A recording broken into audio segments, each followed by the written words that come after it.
중보기도의 힘이라는 제목으로 하나님 말씀 증거하도록 하겠습니다. 오늘 핵심은 중보기도 이야기입니다. 에스라의 중보기도 이렇게 제목을 삼을 수도 있습니다. 중보기도라는 게 뭡니까? 다른 사람을 위해서 기도하는 것, 그걸 중보기도라 그럽니다. 우리는 주로 중보기도 하면은 두 가지를 하는 것 같아요. 병자들을 위한 중보기도. 그래서 뭐 병든 사람이 있으면 같이 중보기도 합시다. 이거 많이 하고요. 전도를 위한 중보기도. 예수님 영접하지 못하는 사람을 위해서 기도합시다. 그래서 영접하게 만듭시다. 근데 이게 전부 다가 아니죠. 성경을 보면은요, 중보기도의 가장 많은 내용 중에 하나는 대신 회개해 주는 겁니다. 대신. 그래서 중보기도가 뭐냐? 그러면 대신 회개하는 것, 이렇게 말하는 게 옳다고 생각을 합니다. 죄를 위해서 기도하는 거예요. 그러니까 죄를 위해서 기도하는 게 회개죠. 그 사람이 회개 못하니까 그 죄를 바라본 다른 사람이 대신 회개 기도해 주는 것, 그게 중보기도다. 그렇게 말할 수 있다는 것입니다. 6절부터 15절까지 내용이 기도 내용입니다. 근데 여기 보니까 제가 세어봤어요. 6절부터 15절까지 보면 우리라는 단어가 27번 나옵니다. 우리 번역판에서 얘기해요. 27번 나온다. 우리 죄악, 우리 허물, 우리의 죄. 지금 에스라가 지은 죄 아니잖아요. 그런데 우리 죄라고 얘기를 합니다. 그래서 대신 회개해 주는 거예요. 대신. 그게 중보기도라는 것입니다. 뭐 맛을 보기 위해서 6절과 7절 두 절만 한번 읽어보겠습니다. 시작. 말하기를 나의 하나님이여 내가 부끄럽고 낯이 뜨거워서 감히 나의 하나님을 향하여 얼굴을 들지 못하오니 이는 우리 죄악이 많아 정수리에 넘치고 우리 허물이 커서 하늘에 미침이니이다. 우리 조상들의 때로부터 오늘까지 우리의 죄가 심하매 우리의 죄악으로 말미암아 우리와 우리 왕들과 우리 제사장들을 여러 나라 왕들의 손에 넘기사 칼에 죽으며 사로잡히며 노략을 당하며 얼굴을 부릅게 하심이 오늘날과 같으니이다. 그러니까 다른 사람에 서 대신 기도해 주는 거죠. 중보기도 영어로 하면 인터세션 아닙니까? 이게 갈라진 중간에 들어가다 그런 뜻이거든요. 갈라진 틈에 들어가다. 그러니까 중보기도에 대한 정의를 잘할 수 있는 것 중에 하나가 에스겔서 22장 30절입니다. 성 무너진 대를 막아서서 그런 표현이 나오거든요. 무너진 틈이 있죠. 거기를 막아서는 자, 그 사람을 찾는다 그랬어요. 그게 중보기도자라는 것입니다. 네덜란드에 뭐 그런 거 있었다면서요. 네덜란드는 낮은 땅이라는 뜻이잖아요. 뚝으로 다 이렇게 막아놨다면서요. 근데 뚝에 이게 뭐 틈이 있어가지고 애가 보고 뭐 손 집어넣어가지고 뭐 밤새 있다가 죽었다며. 나 네덜란드 안 가봐서 몰라요. 그런 얘기 들어보셨죠? 어렸을 때 들었던 것 같은데 그 역할이 중보기도라는 것입니다. 그러니까 죄는 구멍이거든요. 죄는 틈이거든요. 그러니까 그 죄로 뻥 뚫린 구멍. 뻥 뚫린 틈이 있는데 그거 놔두면 다 죽어요.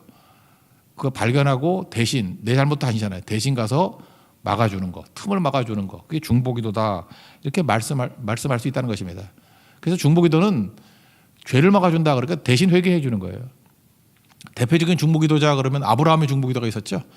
소돔을 위한 중보기도. 모세도 그랬죠. 백성들 다 죽여버리겠다 했더니 대신 나를 죽여달라 뭐 하면서 기도하는 내용 나오지 않습니까? 뭐 예수님의 중보기도도 있고 바울의 중보기도 대표적인 거죠. 이 유대인들 건져달라고 뭐 이런 거 중보기도라는 것입니다. 그러므로 타인의 죄에 대한 자세가 우리 두 가지가 있을 수 있다라는 거예요. 대부분은 어떤 사람이 죄를 딱 보면서 정죄합니다. 반면에 제사장들은 그 죄를 바라보고 중보기도합니다. 그러니까 정죄자가 될 것인가 중보자가 될 것인가 이게 둘 중에 하나예요. 죄에 대한 태도라는 것입니다. 우리가 대부분은 크리스찬들도 그래요. 자기가 하나님 앞에서 은혜로 구원받았다라는 것은 다 아멘하지만 다른 사람의 죄에 대해서 더 바리새인 같은 모습을 취할 때가 많이 있죠. 정죄하고 지적질하고 책망하고 고발하고. 근데 중보기도 해야 된다는 거죠. 그들의 죄를 내저같이. 누가복음 18장 11절을 보면은 바리새인하고 세리 기도가 나오지 않습니까? 그때 바리새인의 기도는 정죄죠. 이건 중보기도 아니죠. 세리하고 죄인들이 나쁜 짓 했다고 합시다. 그러면 그걸 위해서 중보기도하고 대신 회개해 주는 거. 그게 하나님이 원하시는 뜻인데 정죄하잖아요. 나는 다른 사람들 곧 토색, 불의, 간음 다 죄잖아요. 이 세리도 죄잖아요. 같지 아니함을 감사한다. 뭘 감사해요? 그들이 돌아오는 거 감사하는 게 아니고 저 쓰레기 같은 놈들하고 내가 다르기 때문에 감사하다. 그게 정죄 아니에요, 정죄. 그러니까 우리 이런 태도를 취할 때가 되게 많다라는 것입니다. 막 분노를 해요. 나는 아니라는 거죠. 저 나쁜 놈들 때문에 교회를 망치고 저런 죄 때문에 우리 공동체가 무너진다라고 하면서 막 분노하고 펄펄 뛰는 거 그거 엉터리라는 거예요. 그러니까 우린 정제자가 아니라 중보자가 돼야 된다 그런 얘기죠. 영적 어른이 된다는 것이 바로 그런 뜻이라는 것입니다. 우리 어른들도 우리 젊은 것들 그러면 그거 정제자예요. 그 젊은 사람들이 죄를 진다 그러면 뭐 늙은 사람도 죄 지잖아요. 그거 위해서 기도해야죠. 대신 기도하고. 방탕한 아들이 돌아온 케이스 있다 그래요. 그분 뭐 간증이니까 자기가 되게 방탕했대요. 뭐 방탕을 또 자세히 설명할 필요 없죠.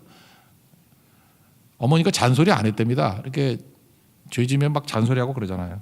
근데 그 어머니는 그냥 홀로 기도하시고 우시고 눈물의 기도. 아들은 알죠.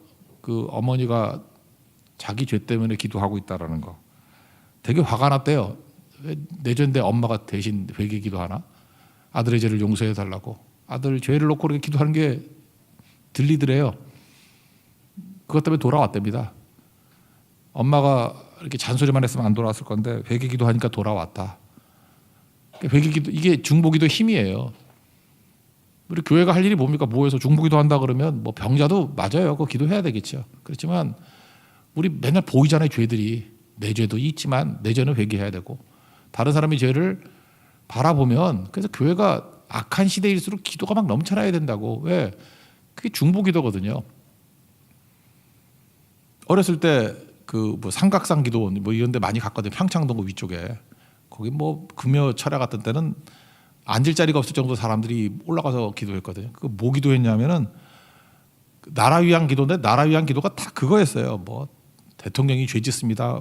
대신 회개하고 장관들이 멍청합니다. 대신 회개하고 그렇게 표현을 안 했어요. 하여튼 간에 어떤 분은 김일성 놓고도 막 회개하더라고. 저 죄악을 용서해 주고 뭐 목사 집안인데 저꼴이 뭐냐 그러고. 그러니까 밤을 지새워가면서 남의 죄를 위해서 대신 회개해 주는 거예요. 그게 부흥입니다. 여러분 뭐 그냥 여의도 광장에 뭐 떼거리를 모여가지고 부흥한 게 아니고 중보기도가 있었습니다. 그러니까 살려내잖아요. 우리도 마찬가지예요. 이게 좀 예민한 사람들 또는 뭐 그런 분들 있잖아요. 민감하고 그런 분들은 남의 죄 잘 보잖아요.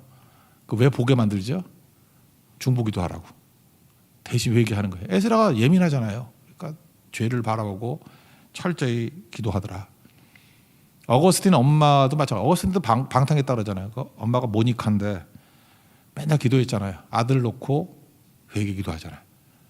그 엄마가 할 일이 그거예요. 잔소리 아니고 회개 기도하는 거예요. 회개. 그 암브로스인가 뭐 그런 얘기 했다잖아요. 눈물에 자식은 망하지 않는다고. 대신 회개해 주는 사람이 있으면은 망하지 않아요. 우리 고성선교 이제 가거든요. 가면 그 안에도 이제 여러 가지 죄들이 있을 거 아니에요. 그죠? 그 보이는 것들. 대신 회개해 주는 거예요. 정죄가 아니라. 그러니까 기도가 막 넘쳐나는 거죠. 왜? 죄악이 관영하니까. 난 넘쳐 있으니까. 그게 중보기도다. 그래서 중보기도 하면 대신 회개해 주기 때문에 주님의 임재가 있습니다. 용서가 있습니다. 그래서 살아나게 된다라는 거예요. 여러분 용서가 힘들죠. 용서가 없으면 영광이 없습니다. 근데 용서를 뛰어넘는 게 뭐냐? 중보기도예요. 용서 잘 안 된다 그러면 중보기도 하세요. 그냥 그 용서를 뛰어넘는 거거든. 더 높은 차원을 하면 용서는 저절로 되는 거지. 난 용서가 안 돼. 그러면 그 원수 같은 사람 있잖아요. 그 사람의 죄가 보일 거 아니에요. 저런 죄인을 내가 어떻게 용서해? 근데 한 걸음 더 나가서 그 사람의 죄를 대신 회개해 주는 거예요. 그럼 뭐 용서는 뛰어넘는 거죠. 그게 영광이다. 그래서 중보기도의 뜻이 뭐냐 이렇게 설명한다 그러면 대신 타인의 죄를 대신 회개해 주는 것. 그게 중보기도다. 에스라의 중보기도 같이 우리에게도 중보기도가 살아있는 하나님의 종되기를 축원합니다. 그럼 두 번째는 기도의 자세가 뭐냐. 이거 세 가지를 알 수 있어요. 중보기도의 자세가 뭐냐. 첫째는 앉아있다. 두 번째는 손을 든다. 세 번째는 자백한다. 이 내용을 한번 살펴보겠어요. 이게 중보기도자의 자세.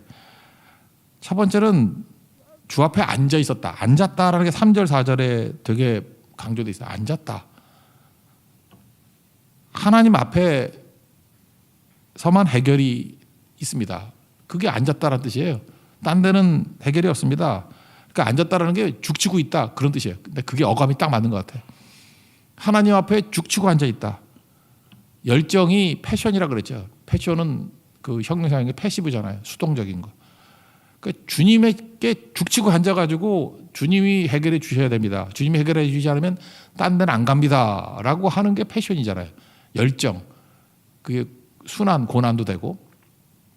수로보니게 여인 얘기하고 똑같은 거죠. 다른 길은 없다는 거 아니에요. 자기 딸 고칠 수 있는 방법은 예수님밖에 없습니다. 그게 열정이죠. 패시브한 게 그게 패션이라니까요. 예수님이 그 패션을 한번 테스트해 보려고 뭐 이렇게 만찬에 드러내려고 하시잖아요. 자녀의 떡을 개들에게 줄 수 없습니다. 그러면 이 정도 모욕당하면 떠나가야 되는데 계속 죽치고 앉아 있잖아요. 개들도 주인의 상에서 떨어지는 부스러기를 먹습니다. 예수님 부스러기 은혜를 주시면 됩니다. 이게 뭐야? 앉아 있는 거예요. 예수님 앞에 앉아 있는 거. 죽어도 안 떠나 뭐 이런 거죠. 죽어도 안 떠나, 죽어도 못 보내 뭐 이런. 그게 앉아 있는 거예요. 그러니까 에스라가 하나님 앞에 앉아 있어요. 이 민족의 죄악들, 이거 주님밖에 없습니다. 그런 거죠. 이게 회개기도하는 자세예요. 중보기도하는 자세라고요. 이 자리를 잡았다라는 것은 가장 깊은 영적 상태를 묘사하는 것입니다. 시편 1편을 보면은 그 죄악의 모습이지만 이게 죄가 깊어지는 모습을 동사를 중심으로 한번 보세요. 복 있는 사람은 이제 악인을 얘기해요. 악인의 꾀를 따르지 않는다. 이게 따라가는 거는 제일 피상적인 거예요. 그다음에 죄인의 길에 서지 않는다. 따라가다가 딱 서 있는 거예요. 그 앞에. 그건 또 더 깊어진 거죠. 그다음에 오만한 자리에 앉지 않는다. 앉는다가 죽치고 버틴다는 거죠. 그러니까 가장 깊은 죄악의 모습이에요. 그러니까 동사로서도 설명할 수 있다니까요. 따르다가 서 있다가 죽치고 앉아 있는 거. 그러니까 죄악에 앉아 있는 거예요. 이거 반대로 하면 되는 거죠. 우리도 주님을 따라갈 때 이렇게 따르다가 주님 앞에 항상 서 있다가 코라면 돼요. In the face of God. 하나님 앞에 서 있다가 막판에 제일 깊은 상태가 뭐예요? 주님 앞에 죽치고 앉아 있는 거예요. 수로보증 여인같이 어디 갈 데 없습니다. 그런 거죠. 그래서 주님 앞에 죽치고 앉아 있는 모습을 뭐로 은유하냐 하냐면 시냇가에 심은 나무는 안 움직이잖아요. 나무가 움직이러 와서 뿌리 내리고 죽치고 앉아 있잖아. 나는 주의 의의 나무입니다. 난 딴 데 안 갑니다. 주님 앞에 그냥 죽치고 앉아 뿌리 내리고 터 잡고 살래요. 나 주님 떠날 수 없어요. 그게 앉는다예요. 앉는다. 마리아와 마르다 얘기도 똑같은 거죠. 마리아의 강점이 뭡니까? 그 누가복음 10장에 보니까 주의 발치에 앉아 뭐 죽치고 앉아 있다는 거죠. 말씀을 들으며 딴 데 안 간다는 거예요. 마르다가 마리아보다는 칭찬을 덜 들었던 이유가 뭐냐 하면은 분주하잖아요. 그죠? 죽치고 앉아 있는 게 없어. 이렇게 왔다 갔다 하고 뭐 그런 거라고요. 그죠? 그러니까 영화인가요? 헤어질 결심 그런 영화 있다. 본 적은 없어요. 제목만 인상이 있대. 헤어질 결심이 있으면 나 영화는 몰라요 내용. 그러니까 들썩들썩하지 않아요? 사람 앉아 있는 모습 보면 알아. 이렇게 헤어질 결심이 돼 있는 사람은 뭔가 이렇게 초조하고 안절부절 들썩들썩한다고. 헤어질 결심. 반면에 붙어 있을 결심이 있는 사람은 벌써 앉아 있는 게 달라. 엉덩이 깔고 그냥 퍼지게 있어. 나 요즘에는 기도원 안 가봐서 모르는데 옛날에 기도원 가보면 저같이 잠깐 왔다 가는 사람의 기도원 갈 때는 화장실 갈 때도 맨날 뭐 이렇게 싸질러지고 다녀. 근데 거기 옛날에는 그 뭐 한월상 기도 이런 데 가보면 거기서 그 얼마나 더러운지 그래서 앉아가지고 해서 밥도 해 먹고 그래서 거기서 자기 자리가 있어요. 그래서 어떤 분은 뭐 한 달째 그 자리에 있다 그러고 벌써 이렇게 죽치고 앉아 있는 분들 보면은 벌써 달라. 태도가 달라. 벌써 이불도 있어요 옆에. 그러니까 그거 보면서 야 저분 오래 있을 뿐이다. 딱 보면 알아요. 저 같은 사람은 곧 떠날 사람이구나. 그런 거죠. 그러니까 하나님 앞에서 우리가 어떤 태도를 가져야 돼요. 죽치고 앉아 있는 거예요. 끝까지 죽치고 앉아 있는 거. 그게 앉아 있다 그런 거죠. 하나님 앞에서 우리가 중보기도 할 때 기도의 자세가 뭐예요? 주님밖에 없습니다 하고 주님 앞에 앉아 있는 자세. 오로지 주님밖에 없습니다. 세상이 나를 버리면 주님께 가면 되지만 주님이 나를 버리면 갈 곳이 없습니다. 그게 앉아 있다요. 항상 주님 앞에 앉아 있는 영성이 있는 우리 하나님이 종되기를 바랍니다. 그러면서 앉아 있다 마지막에 있네. 3절 4절 읽겠습니다. 시작. 내가 이 일을 듣고 속옷과 겉옷을 찢고 머리털과 수염을 뜯으며 기가 막혀 앉으니 이에 이스라엘의 하나님의 말씀으로 말미암아 떠는 자가 사로잡 뺐던 이 사람들의 죄 때문에 다 내게로 모여오더라. 내가 저녁 제사 드릴 때까지 기가 막혀 앉았더니. 그러니까 주님 앞에 앉아 있다. 요즘 부연 설명하면은 머리털을 뜯고 수염을 뜯었다. 이거 분노의 표현이거든요. 이스라엘 사람들은 분노의 표현을 이렇게, 우리는 분노의 표현을 어떻게 하나? 얘네들은 이렇게 막 뜯고 옷 찢고 막 이래요. 그 요엘서 같은 데 보면은 야, 옷 찢지 말고 마음을 찢어라 이러잖아요. 막 옷 찢고 막 수염 뜯고. 어떤 분이 그러더라고. 제가 몇 년 전에 이거 에스라도 했잖아요. 그죠? 그랬더니 에스라 했던 거 기억이 난대. 근데 뭐가 기억나냐 그랬더니 그때 목사님이 그렇게 설교했대. 에스라는 자기 수염을 쥐어 뜯었는데 느헤미야는 남의 수염을 쥐어 뜯었대. 느헤미야 13장에 보면 나오거든요. 그들 중에 몇 사람을 때리고, 이제 폭력적이야. 막 죄지니까 때리고 그들의 머리털을 뽑고. 그게 생각이 나는데 그래 속으로 그랬어요. 참 저렇게 비본질적인 것만 생각이 날까. 그죠? 누구 걸 뜯던 간에 그냥 그 사람 머리를 뜯을까 좀. 예.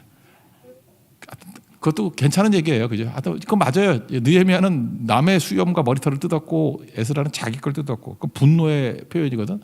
그 죄에 대한 분노죠. 분노. 그죠? 분노했다. 그러면서 이 죄를 해결할 수 있는 분은 우리가 신약 같으면 예수의 피밖에 없습니다. 그리스도의 십자가밖에 없습니다라고 주님 앞에 앉아 있는 모습. 우리 교회가 어떤 문제가 있을 때요, 우리 예수 앞에 앉아 있는 모습이 있어야 됩니다. 믿습니까? 예수님밖에 해결할 길이 없어요. 여러분 문제가 있죠. 그럼 예수님 앞에 앉아야 돼요. 주님밖에 없습니다. 그럼 주님이 풀어 주신다는 것입니다. 또 한 가지 우리 중보기도의 자세는 뭐냐면 앉아 있는 거. 두 번째 손을 드는 거예요. 손을 드는 거. 5절을 한번 읽어볼까요? 5절 시작. 저녁 제사를 드릴 때 내가 근심 중에 일어나서 속옷과 겉옷을 찢은 채 무릎을 꿇고 나의 하나님 여호와를 향하여 손을 들고, 우리 찬양할 때 손을 많이 들잖아요. 왜 손을 드냐 묻는 분도 있더라고. 왜 잠깐 손을 듭니까? 그러면 제가 농담은 그래요. 그냥 발을 들 수 없으니까 그렇게 하면 안 돼. 그러니까 농담이고요. 예. 레위기 보면 거제가 나오죠. 거제가 이렇게 들어서 하는 거. 이게 굳이 손을 든다 그러면 거제 뜻이에요. 거제. 또 하나 율동은 요제, 흔들다는 거, 흔드는 거. 율동. 손을 든다는 건 뭐 여러분 여러 번 들어보셨죠? 항복이라는 뜻이 항복. 또 하나 이렇게 잔 모양이잖아요. 내 잔을 채워 주옵소서 뭐 이런 거죠. 손을 든다라는 거는 나는 힘이 없다, 나는 방법이 없다 그거죠. 드는 거예요. 나는 힘이 없습니다. 나는 방법이 없습니다. 내 손을 주께 높이 듭니다. 주님이 채워 주십시오. 주밖에 없습니다. 그 고백 아니에요? 그러니까 우리의 무능과 연약을 표현하는 거예요. 하나님밖에 채울 수 없다고. 그래서 주님 앞에 앉아가지고 두 손 든다는 거 뭐예요? 나는 힘이 없고 나는 방법이 없습니다. 주님 도와주세요. 이게 수로보니 여인하고 똑같은 거죠. 주님은 방법이 있고 힘이 있죠. 채워주신다는 거예요. 오늘도 주님 앞에 두 손 드는 믿음의 종 되기를 축원합니다. 반드시 채움의 은혜를 누리게 될 것입니다. 세 번째는 이제 6절부터 15절까지 자백이죠. 구체적인 내용들을 자백을 해요. 그래서 중보기도는 이렇게 하는 거라고, 주님 앞에 죽치고 앉아 있는 거고, 그다음에 나는 힘이 없습니다. 방법이 없습니다. 두 손을 들고, 내용은 뭐예요? 우리 죄를 자백하는 거죠. 요한일서 1장 9절 보니까 만약 우리 죄를 자백하면 미쁘시고 이로사 우리 죄를 사하시며 모든 불의에서 우리를 깨끗하게 해주신다고. 자백하는 거. 그러니까 시인하고 자백하는 것은 믿음도 자백해야 되죠. 죄도 자백해야 돼요. 예수는 입술로 믿는 거예요. 어떤 사람은 뭐 입으로 믿냐 그러는데 입으로 믿어요. 입으로 믿는 것도 굉장히 많다니까요. 그러니까 믿음을 로마서 10장 10절 그러잖아요. 마음으로 믿어 의에 이르고 입으로 신하여 구원을 이룬다고. 믿음도 고백해야 되지만 죄도 고백해야 돼. 그죠? 주님 앞에. 그럴 때 깨끗하게 씻어 주신다. 이 자세 가지고 우리 세 가지 자세, 주님 앞에 앉아 죽치고 앉아 있고, 나는 힘이 없습니다. 방법이 없습니다. 두 손 들고, 그리고 고백과 자백이 있는 믿음. 이게 기도의 자세라는 거예요. 이런 자세를 갖는 하나님의 종 되기를 바랍니다. 그러면 마지막 세 번째 기도의 내용이 뭐냐? 역순으로 해야 되는 건데 혼합주의예요. 변질되는 거. 그래서 죄악의 내용이 뭔지 1절 2절입니다. 한번 읽어봅시다. 시작. 이 일 후에 방백들이 내게 나와 이르되 이스라엘 백성과 제사장들과 레위 사람들이 이 땅 백성들에게서 떠나지 아니하고 가나안 사람들과 헷 사람들과 브리스 사람들과 여부스 사람들과 암몬 사람들과 모압 사람들과 애굽 사람들과 아모리 사람들의 가증한 일을 행하여 그들의 딸을 맞이하여 아내와 며느리를 삼아 거룩한 자손이 그 지방 사람들과 서로 섞이게 하는데 방백들과 고관들이 이 죄에 더욱 으뜸이 되었다 하는지라. 이게 피가 섞였다, 뭐 단순한 통혼했다, 뭐 그런 뜻이 아니고 믿음이 섞였다 그럽니다. 믿음이 섞였다. 그러니까 그 얘기죠. 왜냐하면 이스라엘은 개방 공동체잖아요. 그러니까 이게 뭐 이방인이라 할지라도 믿음으로 돌아오면 되는데 믿음이 변화되지 않는 사람과 통혼했다 그런 뜻이에요. 그러니까 불신자하고 결혼했다 뭐 그런 얘기겠죠. 그러니까 믿음이 혼합되고 타협되는 거 아니냐. 근데 솔로몬 보라는 거예요. 솔로몬 그렇게 지혜 있는 왕이었는데 이방 여인들 그들이 와가지고 이스라엘의 믿음으로 들어왔으면 뭐가 문제가 되겠어요? 그거 아무 문제 없지. 그죠? 기생 라합도 돌아왔고 모압 여인 룻도 돌아와서 하나님 백성 됐잖아요. 믿음이 변화됐으니까. 근데 솔로몬의 아내들은 자기 믿음 그대로 갖고 온 거 아니에요. 그리고 몸만 섞인 거지. 그게 뭐냐는 거예요. 그러니까 그런 거는 신앙의 혼합이다. 혼잡이다. 이거 깨야 된다. 그런 거죠. 근데 이런 것들을 지도자들이 앞장서서 하니까 주저주저하다가 전염되더라. 1차 때 스룹바벨이 와가지고 성전 지었죠. 2차 때 에스라가 와서 한 일이 뭐예요? 신앙 재건이잖아요. 신앙을 재건하러 왔는데 니네 이 꼴이 뭐야? 다 무너지잖아요. 그러니까 수염 쥐어 뜯어야지. 그 회개하는 거죠. 이 회개를 했다 그런 거예요. 1절에 보니까 이 땅 백성들에게서 떠나지 아니하고 구별되지 않았다는 거죠. 백성들이 떠나지 않았다. 이게 뭐예요? 그 가치와 기준을 따라가더라는 거예요. 그들을. 그러니까 신앙의 혼잡이죠. 여러분 신앙의 혼잡이 생기면은 바리새인의 누룩과 헤롯의 누룩 얘기했잖아요. 위선과 거짓말이라고. 가짜잖아요. 그러니까 위선은 뭐예요? 아닌데 그런 척하는 거니까. 그리고 거짓말은 뭐 거짓말이 가짜죠. 둘 다 가짜죠. 위선도 가짜, 거짓말도 가짜. 자꾸만 이렇게 가짜로 이렇게 신앙이 혼합이 돼 버리면은 두 가지 현상이 나타나는데 신앙생활이 재미가 없어. 예수 믿는 게 재미있는 분이니까 새벽에 나오셨겠지, 그죠? 이게 깨끗하면 깨끗할수록 신앙이 재밌어요. 기쁨이라고도 표현할 수 있는데 기쁨을 넘어서서 훨씬 재밌어. 막 기쁨은 이렇게 막 그런 것보다 이게 재미라는 건 막 더 끌리는 힘이라는 걸 좀 강조하기 위해서 재미가 있어요. 깨끗한 신앙은 재미가 있어요. 그리고 이게 혼잡이 되면 무기력해져요, 사람이. 그 똘똘하던 애들이요 한두 가지 타협했더니 지금 되게 무기력해.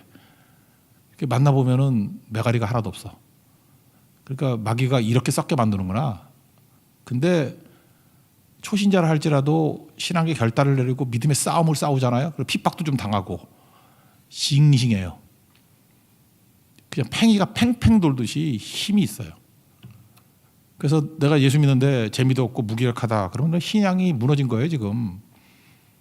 오직 주밖에 없습니다. 나를 살릴 것도 주님이고 나를 건질 것도 주님이고 나를 치유할 것도 주님이고 내 길을 여실 것도 주님입니다. 그러면 재밌어요. 재밌고 무기력에서 벗어나서 강하고 담대한 믿음의 종이 된다는 것입니다. 혼잡하지 마십시오. 이 혼잡한 내용들 여기서는 통문이었지만 그게 시대를 다 통틀어서 얘기하는 돈, 섹스, 권력이죠.